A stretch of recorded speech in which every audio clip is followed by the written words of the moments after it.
Today we're delving into Unit 2.7 of the first half of General Chemistry, which goes over naming compounds. Like almost everything we deal with, it's important to have a classification system to stay organized, and chemists use chemical nomenclature to name chemicals. In the olden days, chemists would give common names to the chemicals they were dealing with, for example, water for H2O and ammonia for NH3. However, with over 175 million unique chemical substances being discovered, we must switch from common names to a system.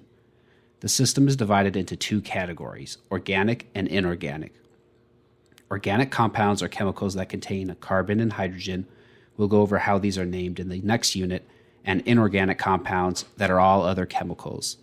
The inorganic compounds are further broken down into three categories: ionic or binary compounds, molecular, sometimes referred to as ternary for three-element compounds, and acids. Recall from Unit 2.6, where we went over ions, that they usually consist of two elements, one that gives up its electrons, forming cations, and another that gains electrons, forming anions.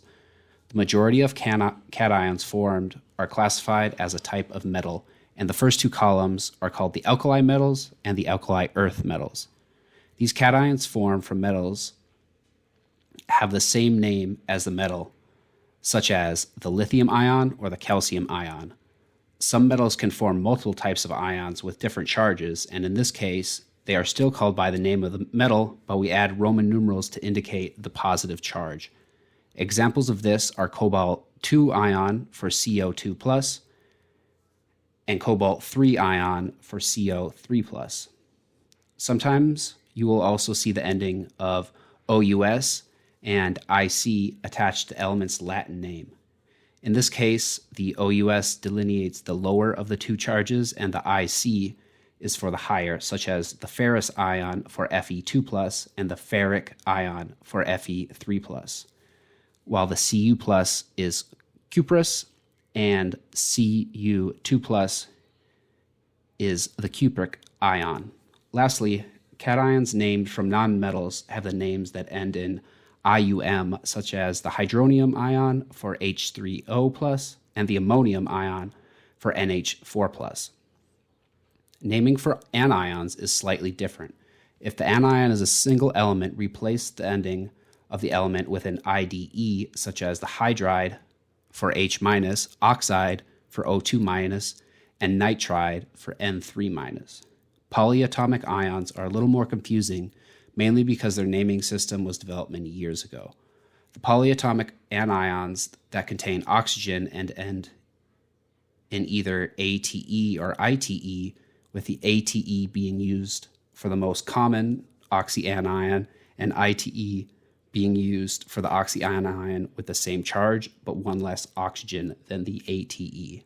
An example of this is the nitrate ion of NO3- and the nitrite ion of NO2-.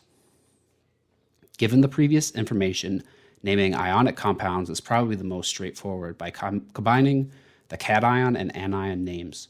For example, combining the calcium cation Ca2+ with the oxygen anion O2-, we get calcium oxide, or CaO. Another previous example is with cobalt-2 and hydride H-. Combining these, we get the name cobalt-2 hydride for the chemical formula COH2. Remember, it's important that charges negate one another and the net is zero. The last category of naming acid inorganic compounds builds off of previous knowledge. Remember, anions of single elements, we replace the ending of them with an IDE, so the chlorine anion Cl- would be chloride. To convert that to an acid, we add hydrogen to the chemical formula, making HCl. To update the name, we add the prefix hydro, change the ending IDE to IC, and add the word acid. So HCl would be named hydrochloric acid. There are different rules for different endings of ATE, ITE, etc. However, memorizing them is not extremely important to be a good chemist. This is just a broad overview of how we got their names. Based on what you learned, think about the following questions. What are the names of the Fe2+ and Fe3+ cations? What are the names of the SO4 2- and SO3 2- anions? What are the names of the Cu+ and Cu2+ cations?